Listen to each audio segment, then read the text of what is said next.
자, 새로운 아침입니다. 오늘도 우리에게 주시는 말씀의 은혜로 하루를 시작합니다. 마태복음 26장 26절에 35절 말씀입니다. 교훈을 담은 기도 제목 한번 따라 하십니다. 실패한 자에게 주시는 주님의 은혜를 붙잡게 하시고 다시 일어나게 하소서. 아멘. 사랑하는 성도 여러분, 우리는 신앙생활 하다가 어느 순간에 이런 마음이 들 때가 있습니다. 나는 왜 이 정도밖에 되지 않을까? 그렇게 결심했는데 왜 또 무너졌을까? 그런 자괴감이 들 때가 있습니다.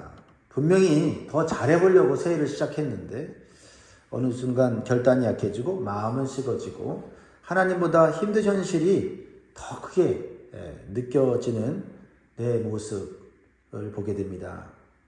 그리고 그때 우리는 하나님께 나아가기보다는 오히려 뒤로 물러나 있거나 주저앉아 있습니다. 왜냐하면 이 상태로는 못 가겠다. 좀 더 나아진 다음에 나아가야지. 이런 생각 때문입니다. 그런데 오늘 보면은 우리의 그런 생각을 완전히 뒤집어 놓습니다. 예수님은 곧 도망갈 제자들, 곧 주님을 부인할 제자들과 은혜와 축복의 성찬을 베풀어 주셨다라는 것입니다. 실패할 것을 아시면서도 그들을 외면하지 않으셨어요. 그리고 그들에게 회복할 수 있는 식탁, 거룩한 식탁, 성찬식을 베풀어 주시며 그 의미를 우리에게 가르치셨습니다. 그것이 복음입니다. 하나님은 우리가 괜찮아진 다음에 부르신 분이 아니라 가장 연약한 자리에서 우리를 만나주시는 분이십니다. 오늘 이 은혜를 다시 붙드는 시간이 되기를 바랍니다. 오늘 말씀을 통해서 성찬식이 주는 의미 세 가지를 살펴보려고 하고요. 그리고 실패한 자를 향한 주님의 은혜가 얼마나 사려 깊은지를 배우도록 하겠습니다. 첫 번째, 성찬식은 죄사함의 은혜를 확증하는 자리입니다. 자, 26절에 보면 예수님이 십자가를 앞에 두고 성찬식을 제정하시죠. 그들이 먹을 때에 예수께서 떡을 가지사 축복하시고 떼어 제자들에게 주시며 이르시되 받아서 먹으라, 이것은 내 몸이니라 하시고 또 잔을 가지사 감사기도 하시고 그들에게 주시며 이르시되 너희가 다 이것을 마시라. 떡과 포도주를 주며 예수님은 자기 자신을 온전히 내어주십니다. 살과 피를 내어주시는 거죠. 그 이유가 무엇입니까? 28절 같이 있습니다. 시작. 이것은 죄사함을 얻게 하려고 많은 사람을 위하여 흘리는 바 나의 피 곧 언약의 피니라. 예수님은 성찬식을 베풀면서 그 성찬의 핵심을 분명히 가르쳐 줍니다. 죄사함입니다. 인간의 가장 깊은 문제는 무엇입니까? 질병이 아닙니다. 상처가 아닙니다. 고통이 아닙니다. 성경은 말합니다. 죄의 문제다라는 거죠. 죄로부터 모든 것이 다 파생되는 것입니다. 죄는 단순히 행동의 문제가 아니라 하나님과의 관계가 근본적으로 끊어진 상태다라는 거죠. 그래서 인간은 아무리 노력해도 스스로 하나님께 나아갈 수가 없습니다. 여기서 반드시 필요한 것이 무엇입니까? 피 흘림. 피 흘림입니다. 히브리서 9장 22절의 말씀처럼 피 흘림이 없은즉 죄사함이 없다고 말씀하셨습니다. 그래서 예수님은 자신의 피를 많은 사람을 위하여 흘리는 피라고 말씀하십니다. 이것이 뭐죠? 대속입니다. 우리가 받아야 될 심판을 주님이 대신 받으신 것입니다. 성찬을 통해서 제자들에게 그들을 용서하십니다. 그들의 실패를 다시 회복시키시려고 하는 은혜를 베푸십니다. 구원은 우리의 노력이나 선행이 아니라 오직 그리스도의 피에 근거합니다. 죄는 빚을 지는 것과 같아요. 하지만 스스로 갚을 수 없는 엄청난 빚입니다. 그런데 누군가 대신 갚아주셨습니다. 그것이 바로 십자가입니다. 나는 아직도 내 노력으로 하나님께 인정받으려고 하고 있지 않습니까? 나는 이것밖에 되지 않는가? 왜 나는 자꾸 넘어지는가? 우리의 현실입니다. 그런데 우리는 거기에 머무르지 않고 주님의 성찬에 동참하게 될 때 우리는 다시 회복됩니다. 성찬식은 우리에게 선포합니다. 너는 용서받았다.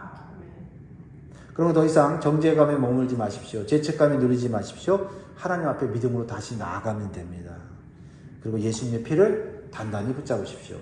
그 피가 여러분의 죄와 삶의 무거운 짐으로부터 자유롭게 하실 줄 믿습니다. 두 번째로 성찬식이 의미하는 것은 하나님과의 언약적 관계를 회복하는 자리다. 하나님과의 언약적 관계를 회복하는 것이다. 마태복음 26장 28절 마지막 부분에 보면 뭐라고 되어 있죠? 나의 피 곧 언약의 피니라. 그냥 피가 아닙니다. 단순히 우리의 죄만 해결하는 것이 아닙니다. 언약이라고 했습니다. 언약이라는 단어가 중요합니다. 단순한 약속이 아닙니다. 이것은 일방적으로 주어지는 은혜의 관계다. 관계. 한 번 용서받는 게 아니라 영원히 하나님 안에서 자유를 누리는 관계다라는, 하나님의 백성이 되는 관계다라는 거죠. 구약에서 하나님은 이스라엘 백성과 언약을 맺으셨습니다. 왜 언약을 맺었습니까? 그들에게 한 번 복을 주려고 한 게 아니라 계속 복받는 백성이 되게 하시려고 언약을 맺으신 거예요. 그래서 하나님이 이스라엘 백성들을 하나님 백성으로 삼아주는 언약식을 한 것이죠. 그러나 그 언약은 계속 깨졌습니다. 누가 깼습니까? 이스라엘 백성들이 먼저 깼습니다. 왜입니까? 인간이 연약하기 때문이죠. 언약을 지킬 능력이 없기 때문입니다. 그래서 수없이 불순종하고 배반한 것입니다. 그러나 하나님은 포기하지 않으시고 새 언약을 준비하셨습니다. 그 새 언약은 바로 인간의 순종 위에 세워지지 않고 예수님의 순종, 예수님의 피 위에 세워졌습니다. 이것이 은혜입니다. 우리에게 언약을 주시고 우리에게 축복을 약속하셔도 우리는 그 언약을 지킬 능력이 없는데, 우리 위에 언약이 세워진 게 아니라 예수님 위에, 순종하는 예수님 위에, 예수 그리스도의 피 위에 언약이 세워졌습니다. 우리는 믿음으로 반응만 하면 우리는 하나님의 백성이 되는 줄 믿습니다. 이제 우리와 하나님과의 관계는 우리의 상태에 따라서 흔들리지 않습니다. 예수 그리스도의 보배로운 피로 확정된 관계입니다. 이것을 믿어야 합니다. 내가 약해질 때도, 믿음이 흔들릴 때도 내 상태를 보고 하나님 관계를 결정지는 게 아니라, 그럼에도 불구하고 나를 위해서 피 흘리신 예수님 위에 우리의 믿음을 두어야 될 줄 믿습니다. 우리는 또 사람들과도 계약 관계를 맺고 살아가죠. 그래서 조건을 지키면 유지가 되고 조건을 깨트리면 끝나는 관계예요. 그러니까 인간관계가요, 그렇게 자꾸 깨지는 거예요. 처음에 뭐 서로 좋아서 또 서로 사랑해서 언약을 맺죠. 약속을 맺지만 서로 지킬 능력이 없어요. 그러다 보면 깨집니다. 그런데 하나님과 우리와 관계는 다릅니다. 조건이 아니라 은혜로 묶인 관계다. 우리가 넘어져도 은혜로 일으킵니다. 실패해도 은혜로 세워주십니다. 그 은혜로 묶인 관계, 그게 바로 예수님과 맺어진 언약 관계예요. 나는 하나님과의 관계를 여전히 잘 내 힘으로 노력해야 하는 관계로 생각하고 있지 않습니까? 사랑하는 여러분, 하나님은 여러분을 조건부로 사랑하지 않으십니다. 여러분이 잘할 때만 사랑하는 분이 아닙니다. 여러분이 넘어질 때도 사랑하시고 다시 붙드시는 분이십니다. 그러므로 두려움이 아니라 담대함으로 하나님께 나아가시기 바랍니다. 예수님께서 이미 그리스도의 피로 여러분을 자기 백성으로 삼으셨습니다. 이 믿음으로 오늘도 승리하시길 바랍니다. 성찬식은 미래의 하나님 나라를 바라는 소망의 자리입니다. 29절 같이 읽습니다. 시작. 그러나 너희에게 이르노니 내가 포도나무에서 난 것을 이제부터 내 아버지의 나라에서 새 것으로 너희와 함께 마시는 날까지 마시지 아니하리라 하시니라. 성찬식은 단지 과거의 은혜를 기억하는 의식이 아닙니다. 미래를 바라보고는 소망의 예식이에요. 예수님은 우울해하는 제자들에게 지금 이 성찬의 식탁이 끝이 아니라고 말씀하십니다. 다시 말해서 십자가의 죽음으로 끝이 아니라 하나님 나라의 완성으로 이어진다라는 것입니다. 얼마나 감사합니까? 그렇죠? 성찬식은 이미와 아직 사이에 있는 교회의 정체성을 보여줘요.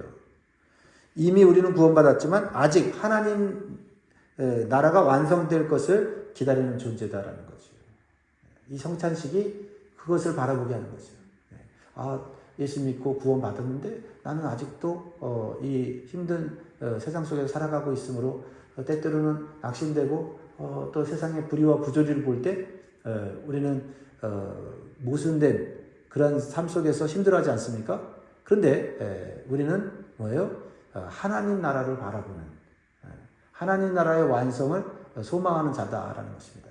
그것을 뭘 통해서 알려주세요? 성찬식을 할 때마다 우리에게 가르쳐 주신다라는 겁니다. 성찬은요, 약혼 반지와 같아요. 이미 관계는 시작되었지만 결혼식은 아직 남아 있는 것이지요. 그렇습니다. 예수 믿는 우리는 앞으로 천국에서 완성될 혼인잔치를 기다리는 사람들이다. 여러분, 이 성찬식에서 죄사함에 대해서 또 언약 관계에 대해서는 우리가 좀 많이 들어봤지만 이 성찬식을 하면서 하나님 나라를 바라봐야 되겠다 하는 이러한 메시지를 우리가 자주 듣지는 못하는 것 같습니다. 예수님은 분명히 말씀하셨습니다. 하나님 나라에서 다시 이 성찬은 새로운 포도주를 마시게 될 것이다 말씀하셨습니다. 사랑하는 여러분, 지금의 삶이 힘들고 어려워도 끝이 아니라고 하는 것입니다. 주님은 반드시 다시 오십니다. 그리고 그날 우리는 주님과 함께 영원한 잔치를, 혼인잔치를 누리게 될 것입니다. 이 천국의 소망을 오늘도 붙드십시오. 그 소망이 여러분을 오늘도 견디게 할 것입니다. 마지막으로 주시는 교훈이 있습니다. 실패를 아시면서도 미리 회복을 약속하시는 주님의 은혜가 있습니다. 우리는 실패하면 낙심합니다. 실패하면 끝이라고 생각하는데 예수님은 실패를 말하면서 동시에 회복을 말씀하세요. 이게 예수님만이 하실 수 있는 능력이죠. 위로지요. 자, 오늘 보세요. 예수님은 제자들의 실패를 미리 알고 계심으로 미리 말씀하세요. 너희들 실패할 거다. 실패하기를 바라는 게 아니라 실패할 수밖에 없는 인생인 거를 미리 말씀하시는 거예요. 마태복음 26장 31절 보세요. 그때 예수께서 제자들에게 이르시되 오늘 밤에 너희가 나를 다 버리리라. 기록된 바 내가 목자를 치리니 양의 떼가 흩어지리라 하였느니라. 그런데 놀라운 것은 그들의 실패를 말씀하신 후에 곧바로 어떻게 회복될지도 말씀하신다는 거죠. 32절 그러나 내가 살아난 후에 너희보다 먼저 갈릴리로 가리라. 여러분, 실패하면서도 아주 낙심하지 않은 이유는 회복시켜줄 주님이 있기 때문이에요. 그러니까 우리는 실패를 너무 두려워하면 안 됩니다. 그렇습니다. 구원은 우리의 노력 위에 세워지지 않고 주님의 은혜 위에 세워지는 것입니다. 예수님께서 실패와 회복을 말씀하셨을 때 베드로의 모습은 어떠합니까? 나는 절대 주님 부인하지 않겠습니다. 예수님이 오늘 밤 네가 3번 나를 부인하리라 하니까 예수님 진짜 저 주님 버리지 않을 겁니다. 진심입니다. 여러분, 인간인 진심이어도 연약하면 약속 못 지킵니다. 그것을 주님은 아시기 때문에 말씀하시는 거예요. 얼마나 감사합니까? 그렇습니다. 결국 베드로는 실패합니다. 그러나 예수님은 이미 말씀하셨습니다. 실패한 너를 버리지 않는다. 너를 회복시켜서 사용하실 거다. 말씀하십니다. 포기하지 않으시고 끝까지 찾아오신다는 것입니다. 그러므로 우리는 넘어졌어도 나를 찾아오신 주님을 바라보면 되는 것입니다. 나는 넘어졌을 때 하나님을 피합니까? 아니면 다시 일어나 나아갑니까? 사랑하는 성도 여러분, 요즘 실패로 인해서 혹시 낙심하는 성도들이 있습니까? 다시 믿음이 흔들려서 야, 나는 안 되는 것보다 하면서 절망하는 성도들이 있습니까? 주님은 이미 알고 계십니다. 그리고 이렇게 말씀하십니다. 내가 먼저 가서 너를 기다리고 있겠다. 주님께 다시 나오시기 바랍니다. 그 은혜가 여러분을 다시 일으켜 세워주실 것입니다. 말씀을 읽겠습니다. 사랑하는 성도 여러분, 성찬은 단순한 예식이 아닙니다.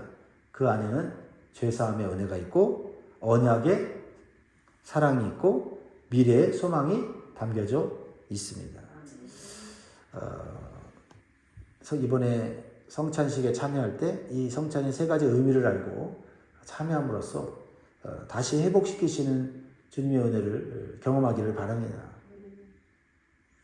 우리는 완벽하지 않습니다. 우리는 넘어질 수 있습니다. 그러나 예수님의 피는 완전합니다. 그 언약은 절대 흔들리지 않습니다. 그러므로 오늘도 자기를 의지하지 말고 십자가를 붙드시기 바랍니다. 그 은혜가 여러분을 살리고 그 사랑이 여러분을 끝까지 붙들어 주실 줄 믿습니다. 기도하겠습니다.